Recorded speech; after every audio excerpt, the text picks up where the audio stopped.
Hola, bienvenidos a la introducción sobre la línea de tiempo de un proyecto Prince2. Vamos a proporcionar una visión general de Prince2 haciendo un recorrido a vista de pájaro de los procesos y fases por las que pasa un proyecto basado en la metodología Prince2. Esta es una buena manera de conseguir una primera visión clara de cómo es la gestión en Prince2. Concretamente, veremos lo siguiente. Una introducción de alto nivel para el modelo de procesos de Prince2, la relación entre procesos y temas, cómo un proyecto se inicia y cómo se pasa de un proceso a otro, cuándo, dónde y por quién se crean los documentos importantes. Cubriremos las funciones del jefe de proyecto y la junta de proyecto. Explicaremos cómo la junta de proyecto controla el proyecto y finalmente veremos el cierre de un proyecto típico. Antes de seguir, me vais a permitir que me presente. Mi nombre es Miguel Ferrer y podéis conocerme un poco mejor entrando en LinkedIn, echando un vistazo a mi blog, birte.es o a través de Twitter. Si queréis contactar más directamente, podéis usar mi email que podéis encontrar en la imagen. Empecemos por el principio. Puesta en marcha de un proyecto. ¿Tenemos un proyecto viable que vale la pena? Es la pregunta principal que vamos a responder mediante este proceso. El evento para iniciar el proyecto es el mandato de proyecto. Como se puede ver en el diagrama, se produce fuera del equipo del proyecto. El mandato de proyecto es creado por alguien de la gestión de la empresa, que suele ser el dueño o el jefe.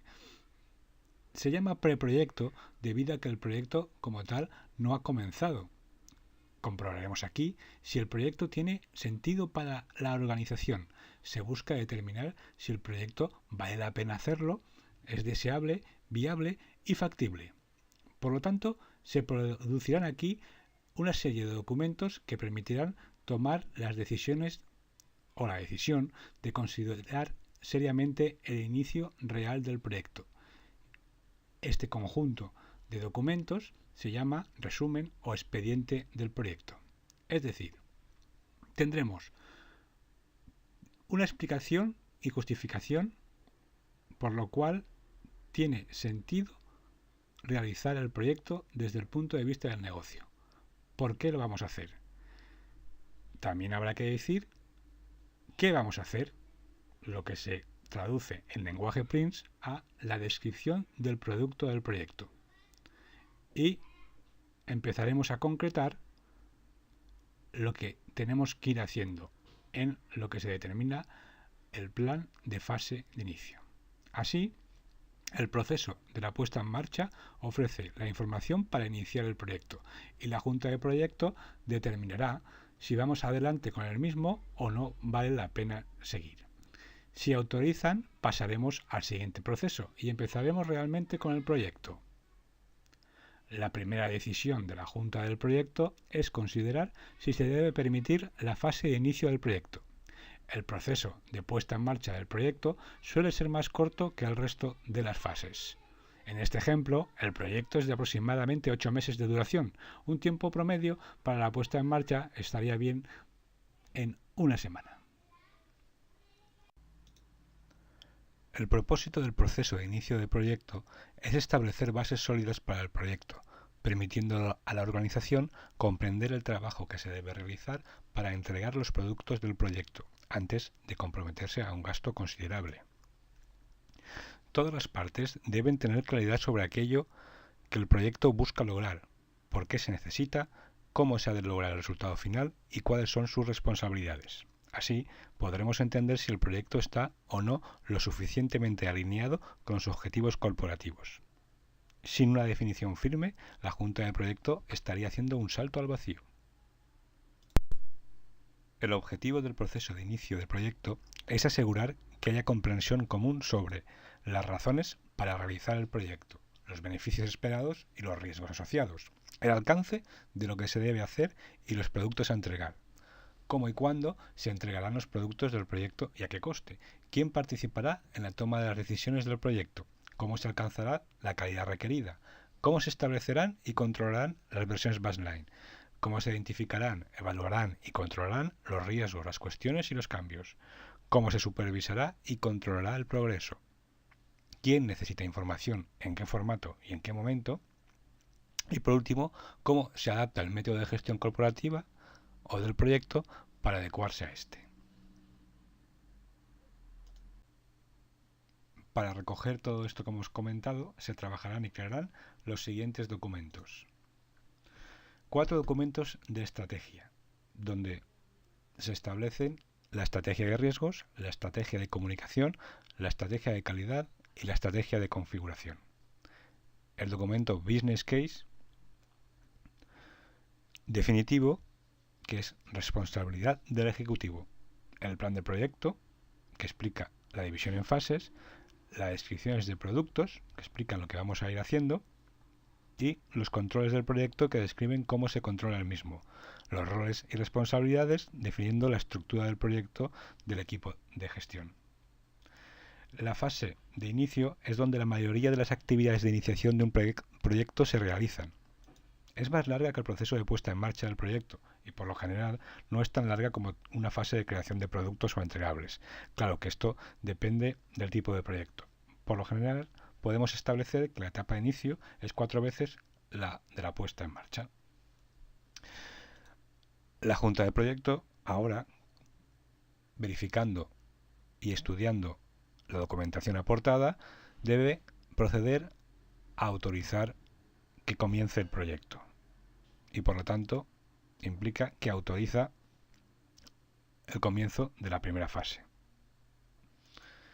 Si autorizan, hay que ponerse manos a la obra a empezar a producir todo aquello que hemos descrito en los documentos anteriormente comentados.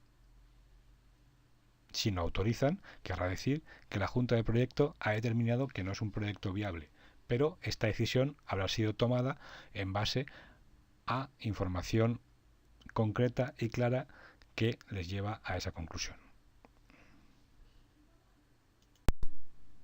A partir de aquí y con la autorización de la Junta de Proyecto, se empieza a crear lo que el proyecto entregará. Es decir, empezamos a hacer lo que se nos ha pedido. Para ello, Prince dispone de 3 procesos. Uno de control de fase, otro de gestión de entrega de productos o entregables que se van produciendo y otro dedicado a la gestión de los límites de cada fase. En el control de fases y entrega de productos es donde el director de proyectos hace la mayor parte de su trabajo día a día. Realiza principalmente las siguientes actividades: dar a conocer el trabajo a los jefes de equipo, revisar continuamente el estado de la fase, presentar informes periódicos a la Junta de Proyecto, capturar y examinar problemas y riesgos y escalarlos si es necesario, tomar medidas correctivas para resolver los problemas dentro de las tolerancias establecidas. Posteriormente, y cerca del final de la fase, se ejecutará el proceso de límite de fase, en el cual se gestionan el final y se crean informes sobre cómo la fase ha ido evolucionando. El objetivo de este proceso es posibilitar que la Junta de Proyecto reciba la información suficiente por parte del Project Manager para que pueda revisar el desarrollo satisfactorio de la fase actual y poder proceder a autorizar la siguiente fase. Dado que el proyecto se divide en fases, se llevarán a cabo las mismas actividades que hemos comentado por cada una de las fases que el proyecto tenga o haya definido. Apuntar también que normalmente las fases se dividen en periodos de unas 4 o 8 semanas. De esta forma hay tiempo suficiente para realizar los trabajos, entregar los paquetes de trabajo finalizados y proceder a realizar informes y control sobre los límites de fase. Por lo tanto, por cada fase se controla su desarrollo, se van aprobando los productos recibidos y hacia el final, como decimos, de cada una de ellas se preparan los informes de control y planes para la siguiente fase. Esto es así en todas las fases del proyecto, excepto en la última, donde además se ejecuta el proceso de cierre del proyecto. Última fase de entrega y cierre del proyecto. El proyecto continúa hasta que todas las etapas de entrega estén completas. El proceso de cierre de un proyecto es el que se inicia cerca del final de la última fase. Es donde el director de proyecto prepara el cierre del proyecto. La última cosa que el director de proyecto va a hacer es recomendar el cierre del proyecto a la junta del proyecto. Por lo tanto, no es el director de proyecto el que cierra el proyecto. La última decisión que la junta de proyecto realizará es cerrar el proyecto. Esto se conoce como autorizar el cierre del proyecto.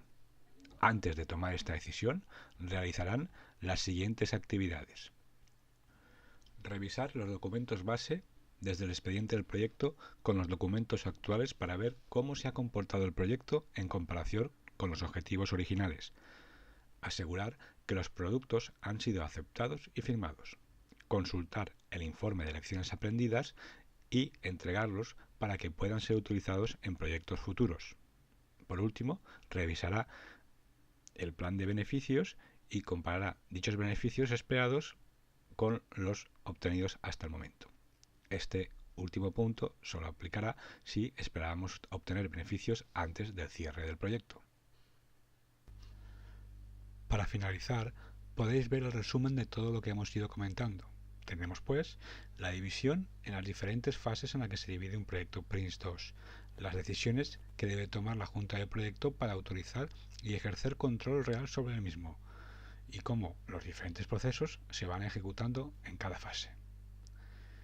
Espero que este vídeo os haya servido para tener una visión más clara de los procesos y tiempos en Prince2.